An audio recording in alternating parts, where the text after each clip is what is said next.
Hello, my friend, and welcome to this episode of A Call to Leadership. I'm Dr. Nate Sala, your host, and I'm so glad you are here. On this episode of the show, we are going to talk about one of the massive issues entrepreneurs face. Believe it or not, it's an ego. Even though some argue an ego is necessary, it can blind us from scaling appropriately. It can cause us to stagnate when we don't understand our own individual leadership limitations. I've invited Travis Revelle back on the show to help me unpack this for you. Can't wait for you to listen in. I'm Dr. Nate Sala. This is A Call to Leadership.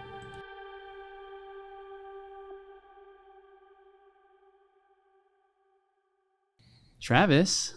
What's going on, Nate? What's up? Good to see you, man. Good to see you. Happy holidays.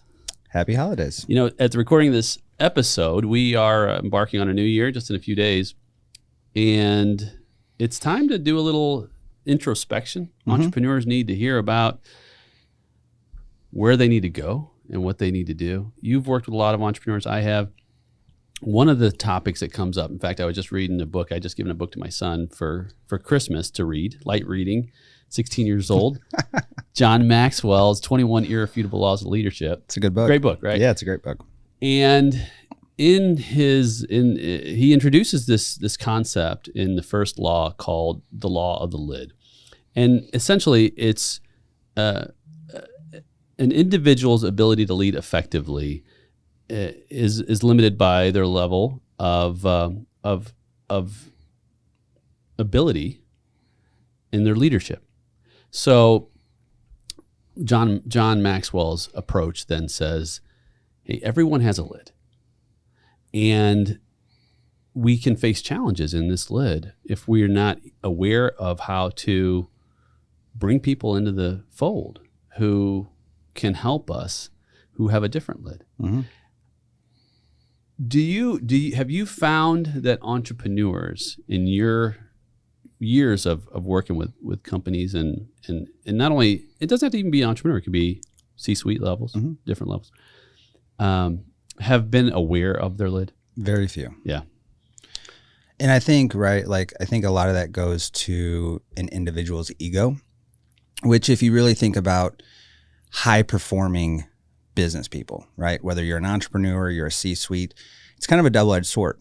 You need an ego or you would never be in that position anyway, right? Like at some point you're sitting there and you're saying, I can run this Fortune 100 company, or I can do X, Y, and Z and start my own company better than everybody else in the world, right? So you need to have an ego to get to that position. But I think what happens is you get into this kind of feedback loop, right? Where you've been successful, you start to come into a challenge and you really don't know how to do it. So what do? You go back to kind of your base psychology and you're like, I can do it, right? I can do it. I can handle that. And unfortunately what happens is, right, like you can only scale so much with one individual, and then you can only scale so much with two people and then three people, right? There's a limit.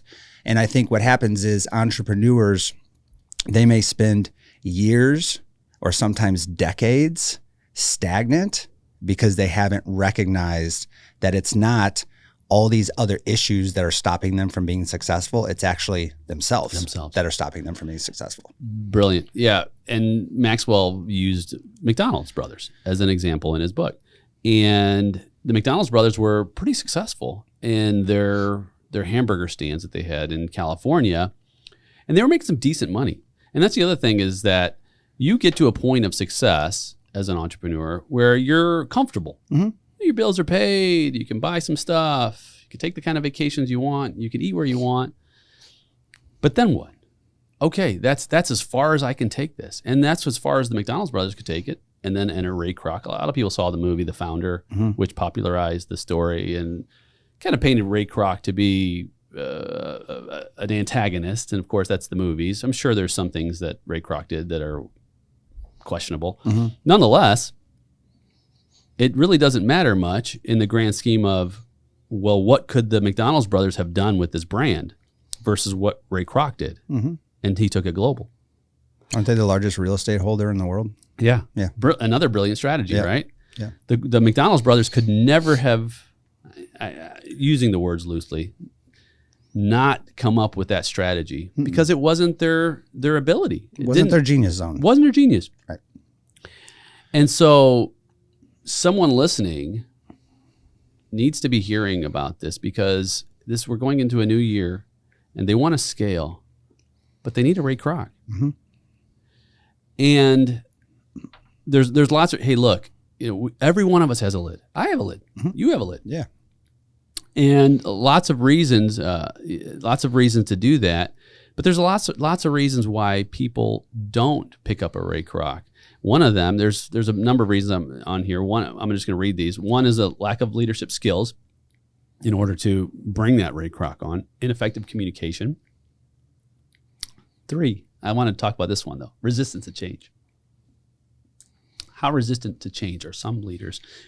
Extraordinary. And it goes back to, right, what they've done in the past got them to where they are. And that is what they hold on to, right? I've built this company, right? Like, and I've sat down with lots of entrepreneurs, right? And especially if I was trying to like pitch my consulting services to them, and it's, well, I've done X, Y, and Z, and it's got me here, and I'm pretty successful. So why do I need to spend the amount of money that you cost? What does that look like, right? Yeah. And a lot of it is just having conversations, saying, look, I'm going to change things because they need to be changed, right? And so the question you have to ask yourself is, do you want to do it your way and continue with the same results that you currently have? Or do you want different results? And if you want different results, right, that person that you just described, if they're happy and that's what they want to do with their company, and they can pay the bills and they can take the vacation, and cool, right? Cool. Because not everybody has this desire to scale.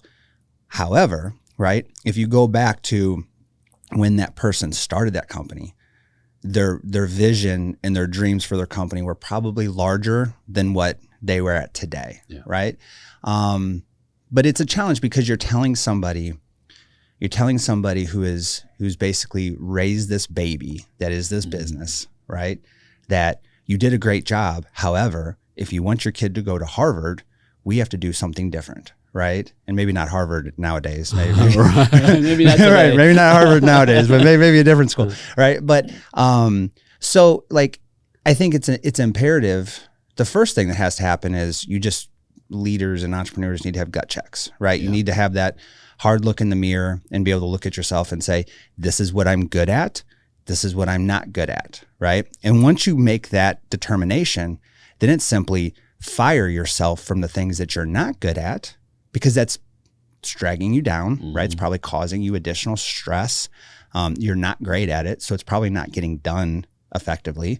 It's like me with accounting, right? Like, I don't like to do accounting. So what do? I hire somebody who is an accountant, who is professional, who can do that for me. That frees up my time that I would need to allocate to sit and do spreadsheets and accounting. And now I can spend that time doing the things that I'm good at and that I enjoy. Well said. Fear, complacency, a reluctance to move out of a comfort zone. Those are all characteristics of what you're describing. And I'm glad you brought up the piece of what got you there won't get you there, because it's tough sometimes. I mean, I think about myself to invest in that next tier of individual who is at that level, who's going to be the most, air quotes, expensive asset in my organization. But to reframe it into, no. It's an investment in the growth of my organization. And it's tough. It's tough because a lot of things are happening here. One, you're letting go of control. Mm-hmm.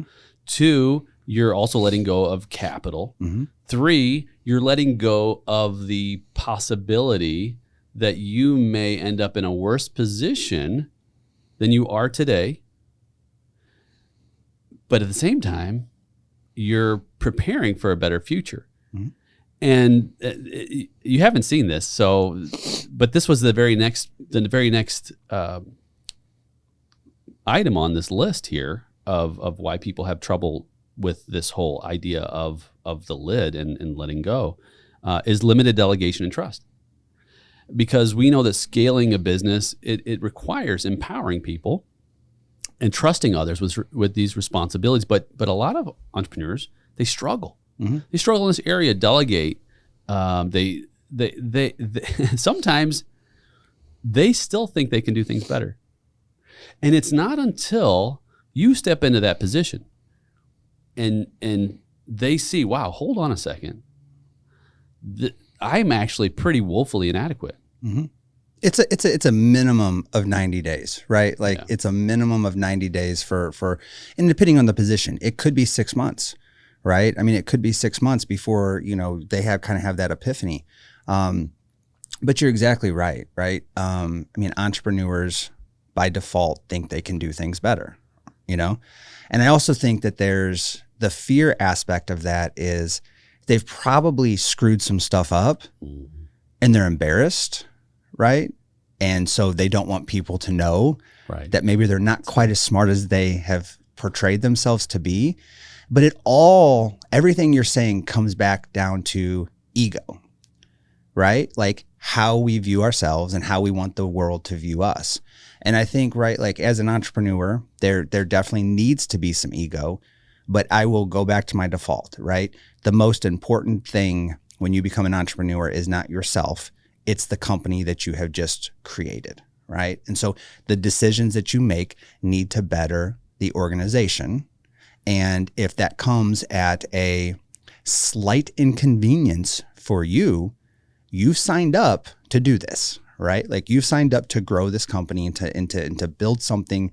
Everybody wants to have a legacy. Everybody wants to build it to sell it, right? Whatever your focus is. And so I think, like entrepreneurs need to continue to revisit that original vision that they had for their company and hold true to that. Yeah. You said something that resonated in terms of the relationship a person has with the business, this baby. And this baby starts to grow up. And there comes a point where you cannot hope to take your baby to the next level without help. Just like a real child. My kid's 16 now. Like there's things that I want to integrate other people who I think are going to be impactful in my son's life. And because I have a lid. Mm-hmm. And so I want him to seek other mentors and be a part of that process of his growth.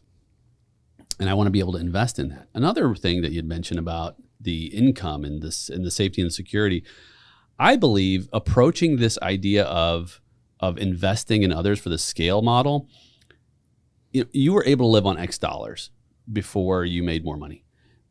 Take some of that and simply, reinvest it in people. People at some point in the relationship with the business, once your operations are set, once you have all of your company needs in place in terms of operational capital necessary to fund marketing and equipment and so on, your most important investment is going to be people and A players at that level. Don't look at it like you're spending money. It's truly an investment. I've had to do the same thing. I've had, great people. Are expensive. That's why they're great. You get what you pay for. However, as you said, there is such a release when you have an A player in a place. Like I don't ever want to bring anyone on ever again who can do what I do better than me. That I can do what they do better than them. Yep. And like now it's exciting for me. Now it's like, okay, well, I've made a little bit more money. I'm not going to go out and buy more cool stuff. Mm-hmm. Maybe a little bit. Mm-hmm. Yeah. You're buying cool stuff. But I'm going to take that extra margin and I'm going to earmark it for that next layer of individual. And here's another thing you mentioned, because this flows into number 6, which is insufficient strategic planning. A lot of entrepreneurs don't strategically plan. You must have a clear strategy on what your ROI is on people. So this is something you can do internally. You do it with an accounting team, but you have to do it. I know for every new person I bring on, That's not necessarily on a cost basis side. In other words, that's not in the administrative role, but in the generation of revenue role. I know what my ROI is on that individual. So if I run a 40 or 50% margin, then I know that for every dollar I invest in an A player, I'm going to double it. It's real simple math at that point. Yeah. Right. Absolutely. When they're at full scale. Absolutely. So why wouldn't I want to invest another 100 or 200 or $1 million in great people or $10 million, whatever that looks like over the capacity? But you're never going to know that unless you do the heavy lifting on the strategic planning. You'll never have direction. You'll never have clear goals. You'll never have the motivation for the resource allocation. And you need to do that. And someone listening right now is like, no, I haven't done that yet. It's 2024. Well, and I also think, right, like, I mean, entrepreneurs, like, we wear so many multiple hats, and I swear, you know, a lot of times it feels like, especially when you're a single person entrepreneur, right, like, or maybe you've got, you know, like an admin person, but, you know, it's basically 2 or 3 people. You know, I always call it like you're a fireman, right? Like you're just putting out fires all day, right? And that's not fun for anybody, right? And you get caught again in this kind of this loop, right? Where you like put out this fire, then I need to go put out this fire. And entrepreneurs don't take the time to sit down and really plan, right? It's they're reactive. Yeah. They're just reactive, right? It's coming at me. It's reactive. And you have to do that, right? To be successful, you have to take some time and say, look, here's where I want to be 5 years from now. So this is an interesting story, right? So my current position, I'm the COO of a company called Unwired Products, the largest fiber sales company in the United States, right? So one of the companies that we work with, they get you know, all these companies get a ton of money from private equity, right? Private equity has really come into the internet space. And they have a 5-year plan, right? Every year they update that 5-year plan. So they know 5 years from now, this is where we want to be. And they're making decisions today to follow that trajectory that they have set. And every year they do that. And so at Unwired, 2024 is a year of massive planning for us. We've had huge growth over the past 3 years. I mean, and I don't even know the percentages. It'd be tens of thousands of % growth, right? I mean, it's insane. But we have been very kind of reactive to the market, to our providers, right? And we've decided, right, like this is the year that we're going to begin, because it doesn't just happen, right? I mean, this is a change in mindset, right? It's like turning the Titanic, right? It doesn't just happen on a dime, right? Like it takes time, but you've got to pick a time to start. You've got to hold yourself to it. So 2024 is a year where we're looking out and saying, okay, if the companies we do business with have 5-year plans and we are a part of their 5-year plans, right? We are a major part. We represent sometimes 80 to 90% of overall sales that come into these organizations. We also need to have a 5-year plan, right? That we understand where our providers are going, so we know where we need to go to continue to meet the needs of them, but also what are additional parts of our business that we need to add to be a complete company, right? And so this is something that we're going through now. I'm doing right now with our company. And it is a complete mindset change, right? So, you know, there are partners that are like, yes, no, this is awesome. And then there are partners that are like, whoa, what, like, we're successful. Why are we changing things? Like, why do we need to change things? And it comes back to really kind of the simple phrase, it's adapt or die, right? Like, I mean, that's life. Yeah. Adapt or die, right? And we may be on top today, but if we aren't continually focused on where we want to be and how do you operationalize that goal, you will die. You will die. And you know, someone listening is like, 5 years is a long time. Well, 5 years is coming. It's going to be 5 years from now, whether you do it or not. And so you must. And if you want to, who else is planning like that? Look at Elon Musk. I mean, he's planning for the next like 1,000 years. Yeah. You know, he wants to colonize the universe. Right. The part of the beauty of that is the 5-year planning is it gives you enough of a window to peer into the future on what you see is coming without being completely ambiguous. Because 5 years is not a tremendous amount of time. Right. At the same time, it sets the tone for the organization. It gives an idea of a future state that's attractive, that's worthwhile, that is achievable, but it's still a stretch. It binds everyone's combined effort to one single strategy and goal, and it keeps you from being blind to what is inevitably going to come down the pike. Yeah. What are the relationships that are necessary to get there? Who are the people we need? What is the capital expenditure? What markets do we need to be in? What do we need to stop doing today? All of that. Well, and I think a simple exercise for people is to, 5 years is a long time. And maybe you're in an organization that, is, I think about my wife, for example, right? She's in medical sales. And there are government changes that could occur within those 5 years that nobody knows about, right? And so it's very hard to say, how would I react to this, right? But easily could do a 1-year plan and start there, right? And I think what's important is the longer you go out, the more bodacious, the bigger your dreams can be, right? So you can say in 5 years, I want to be doing $1 million in revenue. Okay, so what does that look like, right? How do I get to $1 million of revenue in 5 years? But if that's too much, say, okay, this year I want to do 100,000, right? So that's 8,000 and some change a month, right? That's $2,000 a week, right? What is that a day, right? And how am I going to get to that, right? What is my plans in place for me to achieve that daily number that I need to hit for me to trend out to hit that number? And inevitably, if an entrepreneur sat down and really did that, they would notice that they need help to get there, right? They're not going to be able to do 5,000, sales calls a week plus, all the admin work. But what it would do is it will show you where you're deficient and it will show you who you need to hire first, right? What do you need first? You need an accountant first. You need an admin first. But thinking about the future changes the mindset where you're not saying, I did this to get here, right? You're not looking in the past and reinforcing this concept that you can do it by yourself because you've done it by yourself so far. It's looking out and saying, this is where I want my company to be. This is where I want myself to be. You can do it with your family. This is where I want my family to be in 5 years, right? This is where I want my life to be in 5 years or a year.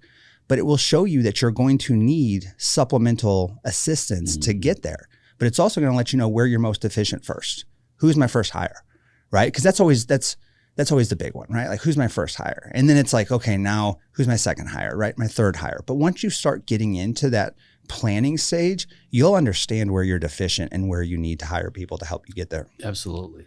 And if it's a situation to where you're just selling hamburgers in Southern California and you want to go nationwide, maybe it's time to have a conversation with that Ray Kroc. Maybe it is, right. And a lot of people are probably even like, where's my Ray Kroc? Right? Like how do I find this person? Right. And I think that comes from, doing a little networking, right? Who is in your city that is good at what you need? Who is selling you milkshake machines, right? Who do you already know that perhaps is ready for a change as well? Your network is such a critical aspect of this conversation, and it's a conversation we'll continue to talk about in the future because, as it's been said, your network is your net worth. That's it. It's good having you, brother. Nice having you.